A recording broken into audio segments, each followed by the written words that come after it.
నిజమైన సంపద అంటే ఏంటో తెలిపే ఒక అద్భుతమైన కథను ఇప్పుడు మనం చూద్దాం. అసలు దారిలో దొరికిన ఒక చిన్న నాణెం ఒక గొప్ప రాజు మనసునే ఎలా మార్చేసిందో తెలుసుకుందామా? కథ మొదటి దశలో ఊళ్ళు తిరిగే ఒక సాధువుకు నగరవీధిలో నేలపై పడున్న ఒక నాణెం దొరుకుతుంది. ఆ నాణెంతో ఆయనకు పనిలేదు కదా, అందుకే నిజంగా అవసరమైన వాళ్లకి దాన్ని ఇచ్చేయాలని ఆయన నిర్ణయించుకుంటాడు. ఊరంతా వెతుకుతాడు, కాని ఆశ్చర్యం, అక్కడ చిరిగిన బట్టల్లో ఉన్నవారు సైతం చాలా సంతోషంగా సంతృప్తిగానే కనిపిస్తారు. ఎవరూ ఆయనను డబ్బడగరు. వాళ్ల సంతృప్తిని చూసి ఆ సాధువు కూడా ఎంతో మురిసిపోతాడు.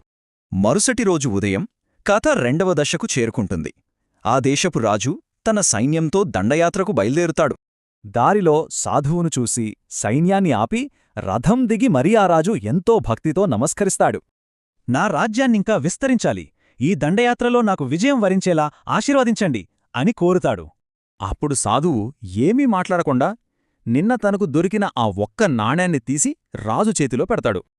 అపారమైన సంపదున్న రాజుకు ఒక్క నాణ్యం ఇవ్వడమేంటి? రాజుకు ఒక్క క్షణమూ ఏమీ అర్థం కాలేదు. దీని అవసరం ఉన్నవాళ్లకోసం నిన్నట్నుంచి వెతుకుతున్నాను, కాని నీ రాజ్యంలో అందరూ సంతృప్తిగానే ఉన్నారంటాడు సాధువు.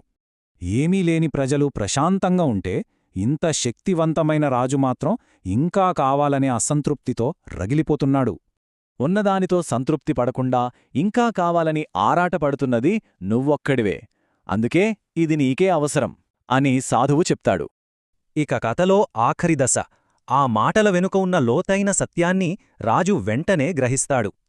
తన దురాశను తెలుసుకుని దండయాత్రను రద్దు చేసుకుంటాడు. తన సైన్యంతో కలిసి వెంటనే వెనుదిరుగుతాడు. ఎంత సంపద ఉన్నా అంతర్గత సంతృప్తి లేనివాడు ఎప్పటికీ పేదవాడే అని ఈ కథ మనకు చాలా స్పష్టంగా చెబుతోంది.